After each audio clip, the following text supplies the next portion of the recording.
السلام علیکم دوستو، کیسے ہو سارے؟ سردیوں کے دن تھے۔ بالا موچی درخت کے نیچے اپنی چھوٹی سی دکان میں جوتوں کی مرمت کرنے میں مصروف تھا۔ اس کی دکان بغیر چھت دیواروں کے ایک ٹھنڈ منڈ درخت کے نیچے گاؤں کے بالکل بیچوں بیچ ایک صاف ستھرے میدان میں تھی، اور اس دکان کا کل اثاثہ لکڑی کا ایک صندوق تھا۔ جب بالا کام ختم کر لیتا تھا تو اپنی ساری چیزیں اس صندوق میں بند کر کے اس کی گھنٹی لگا دیا کرتا تھا، اور یوں دکان بند ہو جاتی تھی۔ دوپہر کا وقت ہو گیا تھا اور سر پر سورج بھی چمک رہا تھا، مگر بالا پھر بھی سردی محسوس کر رہا تھا۔ اس نے اون کی بنی ہوئی پرانی شال کو اپنے جسم کے گرد لپیٹ رکھا تھا، اس کے باوجود اس کے ہاتھ پاؤں سردی سے ٹھنڈے ہو رہے تھے۔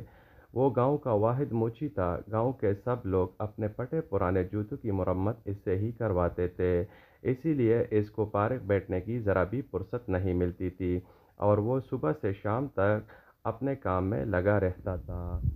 بالا تھا تو غریب آدمی، مگر اس میں لالچ نام کو بھی کوئی نہ تھا۔ اسے علم تھا کہ گاؤں کے لوگوں کی آمدنی زیادہ نہیں ہوتی اور وہ بڑی مشکل سے اپنی گزر بسر کرتے ہیں۔ بالا گاؤں کے دوسرے لوگوں کی طرح ہی ان پڑھ تھا، مگر اس کو گاؤں والوں کی غربت کا احساس تھا، اس لیے وہ اس جوتوں کی مرمت کے لیے زیادہ پیسے نہیں لیتا تھا۔ ایسا بھی نہیں تھا کہ اس کو جوتوں کی مرمت کے بدلے رقم ہی ملتی ہو۔ گاؤں کے کچھ لوگ تو اس خدمت کے عوض اسے مرغی، انڈے، گندم، سبزیاں اور گڑ وغیرہ دیا کرتے تھے۔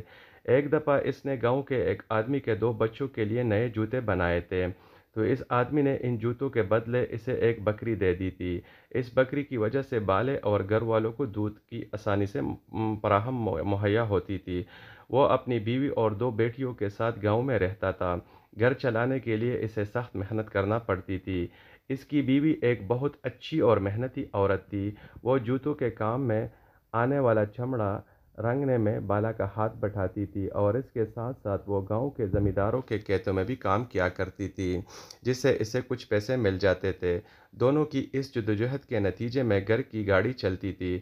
ان کی دونوں بیٹیاں ابھی چھوٹی تھیں اور گاؤں کے کچے مدرسے میں پڑھنے جاتی تھی۔ دونوں میاں بیوی اس کو کسی کام میں ہاتھ نہیں لگانے دیتے تھے۔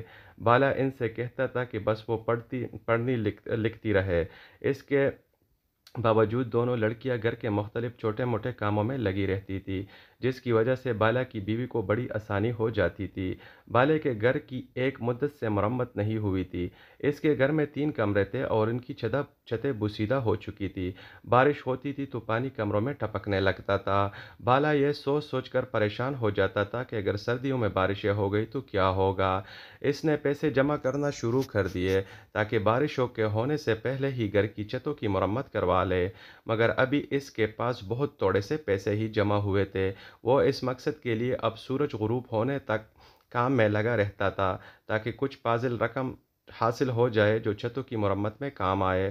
تھوڑی دیر ہی گزری تھی کہ اس کی بیوی اس کا کھانا لے کر آ گئی۔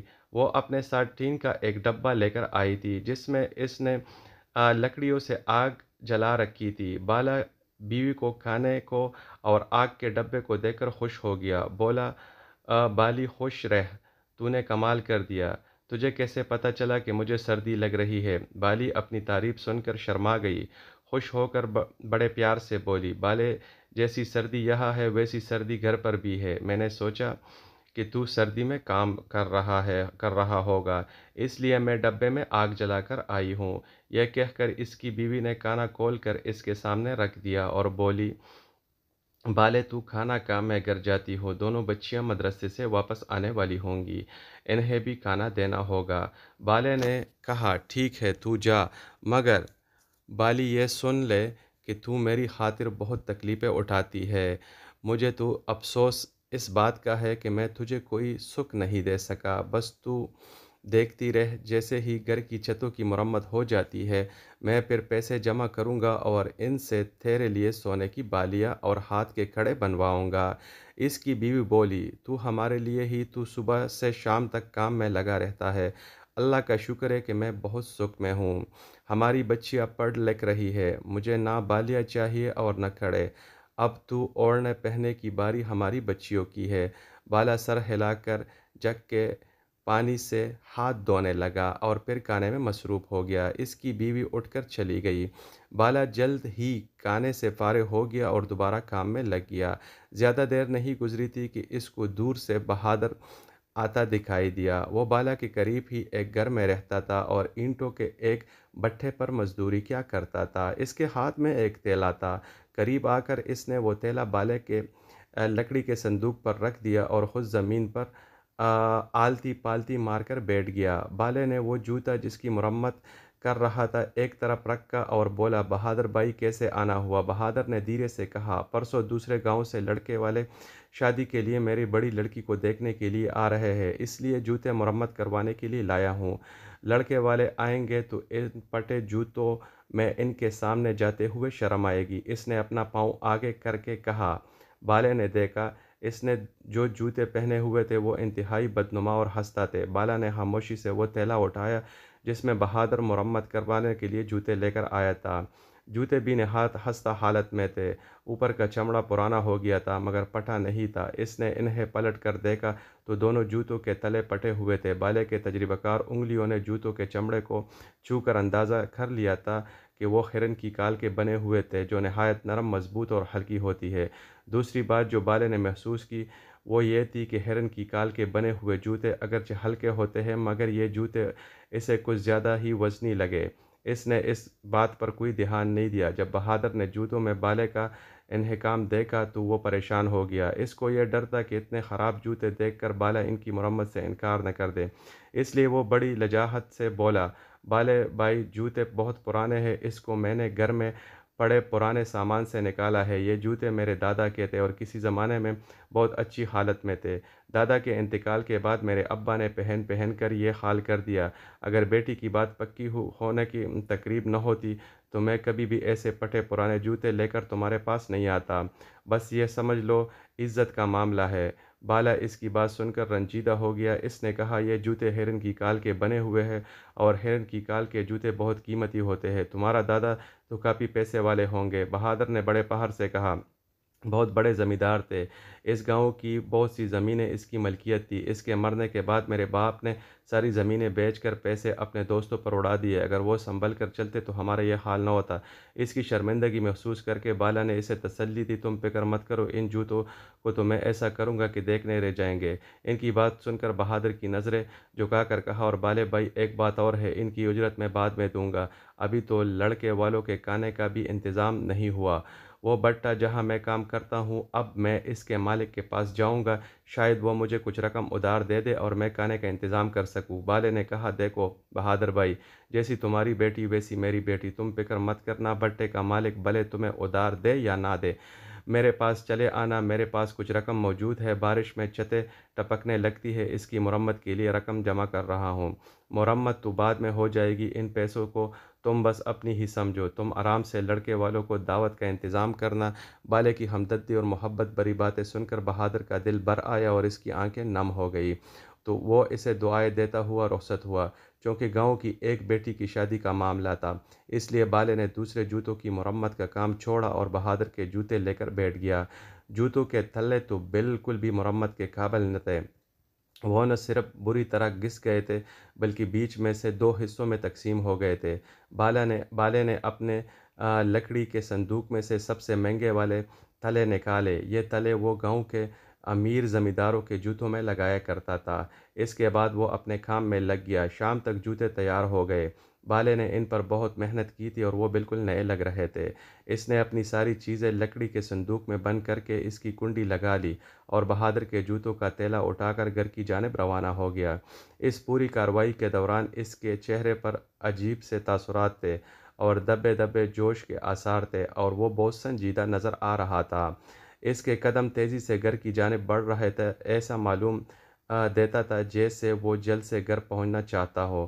گھر پہنچ کر اس نے جوتوں کا تیلا ایک طرف رکھا۔ دونوں بچیاں باہر گلی میں دوسرے بچوں کے ساتھ کھیل رہی تھی۔ بالی رات کا کھانا پکا رہی تھی۔ بالے نے اسے آواز دے کر بلایا، وہ آ تو بالے نے اسے بہادر کے جوتے دکھائے اور پھر اس کے پاس بٹھا کر چپکے چپکے اس کو بتانے لگا۔ بالے کی باتیں سن کر بالی آنکھیں حیرت سے چمکنے لگی تھی۔ اپنی بات ختم کر کے بالے نے اپنے کرتے کی جیب میں ڈال کر پرانے کپڑے کی ایک پوٹلی کھول کر بالی کو دکھائی۔ پوٹلی میں بہت سارے چمکتے ہوئے ہیرے اور سونے کی چھوٹی چھوٹی اینٹیں چمک رہی تھی۔ اس کو دیکھ کر بالی حیران بھی ہوئی اور خوش بھی۔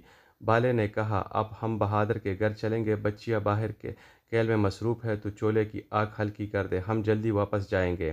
تھوڑی دیر بعد بالا اپنی بیوی بالی کو بہادر کے گھر پہنچا۔ بہادر گھر پر ہی مل گیا اور سخت پریشان اور فکرمند نظر آ رہا تھا۔ اس نے بالے اور اس کی بیوی کو عزت سے بٹھایا۔ اس کی بیوی اور بیٹیاں بھی ان کے پاس آ کر بیٹھ گئی تھی۔ جب سب بیٹھ گئے تو بہادر نے بالے کو بتایا کہ اسے بٹے کے مالک نے پیسے دینے سے انکار کر دیا۔ اس نے اس کی بے عزتی بھی کی تھی کہ وہ ادھار لینے کے لیے ہر وقت منہ اٹھا کر چلا آتا ہے۔ بالے نے کہا، بہادر، اللہ بہت رحیم اور کریم ہے۔ اب میں تم سب لوگوں کو ایک عجیب و غریب کہانی سناتا ہوں۔ یہ کہانی سن کر تم بہت خوش ہو جاؤ گے۔ اس کی بات سن کر بہادر کی بیوی اور بیٹیاں اسے حیرت اور دلچسپی سے دیکھنے لگی۔ بالی کو تو بالا یہ باتیں پہلے ہی بتا چکا تھا، اس لیے وہ حیران نہیں ہو رہی تھی۔ بہادر کی سمجھ میں کچھ نہیں آیا تھا، وہ منہ کھولے بالے کی باتیں سن رہا تھا۔ ان سب کی حیرانی اور پریشانی دیکھ کر بالے کی بیوی مسکرا رہی تھی۔ بالے نے کہنا شروع کیا، بہادر، تمہارے دادا بہت امیر آدمی تھے۔ جب میں نے ان جوتوں کی چیر پاڑ کی تو ان کی ایڑیوں میں سے یہ چیزیں نکلی تھی۔ اس نے کپڑے کی وہی چھوٹی سی پوٹلی نکال کر سرکنڈوں سے بند مونڈے پر رکھ دی۔ کہانی بڑی انٹرسٹنگ ہے لوگوں، میرے دوستوں۔ سب حیرانی سے اس پوٹلی کو دیکھ رہے تھے۔ جب بہادر نے وہ پوٹلی کھولی تو اس میں رکھے ہوئے ہیرے اور سونے کی چھوٹی چھوٹی اینٹیں دیکھ کر سب حیران رہ گئے۔ بہادر نے وہ پوٹلی اٹھا کر بہادر کے حوالے کرتے ہوئے کہا، میرا یہ خیال ہے تمہارے دادا نے اس دولت کو چوروں اور ڈاکو سے محفوظ رکھنے کے لیے اپنے جوتوں میں چھپا دیا تھا۔ اتنی ساری دولت سامنے پا کر بہادر کی حالت دیکھنے سے تعلق رکھتی تھی۔ وہ پٹی پٹی آنکھوں سے اس پوٹلی کو دیکھ رہا تھا۔ اس کی بیوی تو اتنی خوش ہوئی کہ چیخ چیخ کر رونے لگی۔ جب تھوڑی دیر بعد ان لوگوں کی حالت سنبھلی تو بہادر بالے کے ہاتھ تھام کر رونے لگا۔ بالے بھائی، تم انسان نہیں فرشتہ ہو۔ اس نے کہا، تمہارا یہ احسان میں زندگی بھر نہیں بھولوں گا۔ تمہارے جیسا ایماندار آدمی پورے گاؤں میں کوئی دوسرا نہیں ہوگا۔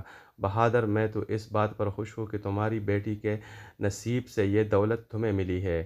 اب تم اس گاؤں کے بہت امیر آدمی ہو گئے ہو۔ ان چیزوں کو فروخت کر کے ان سے ملنے والی رقم سے پہلے تم بیٹی کی شادی کرنا، پھر کوئی اچھا سا کام شروع کر دینا۔ تھوڑی دیر کے بعد بالا اور اس کی بیوی اپنے گھر جانے کے لیے اٹھ گئے۔ راستے میں اس کی بیوی نے کہا، بالے، تجھے یہ ایمانداری کس نے سکھائی ہے؟ تو چاہتا تو اس قیمتی خزانے کو چھپا بھی سکتا تھا، کسی کو کیا پتہ چلتا تھا؟ اس کو بیچ کر تو گھر کی چھتیں ٹھیک کروا سکتا تھا، میرے لیے سونے کے زیورات بنوا سکتا تھا، ہم اپنی بچیوں کو گاؤں کے نہیں پڑوس کے قصبے میں کسی اچھے اسکول میں داخل کروا سکتے تھے۔ بالا اس کی بات سن کر ہنسا، پھر سینہ تان کر بولا، ہمارے گھر کی چھتوں کی مرمت بھی ہوگی، تیرا زیور بھی بنے گا، اور ہماری بچیاں قصبے کے اسکول نہیں شہر کے اسکول میں پڑھنے جائے گی، اور یہ سب میں اپنے ہاتھ کے کمائے ہوئے پیسوں سے کروں گا۔ اس کی بات سن کر اس کی بیوی کھل اٹھی اور بولی، سنو میرے دوستو، انجوائے کرو کہانی کو، بس تھوڑی سی رہتی ہے، اور میری دونوں بچیاں بہت خوش نصیب ہے، مجھے اتنا اچھا شوہر اور بچیوں کو اتنا اچھا باپ ملا ہے۔ اپنی تعریف سن کر بالا شرما گیا تھا۔ بیوی سے اس شرم کو چھپانے کے لیے جھوٹ موٹ کے غصے سے بولا، بالی ذرا تیز چل، مجھے بھوک لگ رہی ہے، گھر جاتے ہی کھانا کھاؤں گا۔ بالی سمجھ گئی تھی کہ اس کی تعریف سے بالا شرما گیا ہے۔ وہ مسکرائی اور تیز تیز چلنے لگی۔